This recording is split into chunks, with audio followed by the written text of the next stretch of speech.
સોમનાથના વેરાવળમાં સિંધી સમાજના સંત શિરોમણી સ્વામી લીલાશાહ મહારાજની 145મી જન્મ જયંતિની ભક્તિમય ઉજવણી કરવામાં આવી હતી, જેમાં પ્રભાત ફેરી, આરતી, સત્સંગ, હવન તેમજ સમૂહજનોનું આયોજન કરવામાં આવ્યું હતું।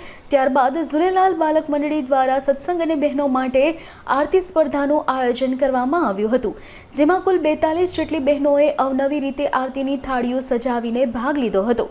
સમગ્ર કાર્યક્રમને સફળ બનાવવા સ્વામી લીલાશાહ ચેરિટેબલ ટ્રસ્ટ દ્વારા જહેમત ઉઠાવવામાં આવી હતી। આ દરમિયાન કાર્યક્રમમાં બહોળી સંખ્યામાં સિંધી સમાજના લોકો જોડાયા હતા। આ ઉપરાંત મર્કેન્ટાઇલ બેંક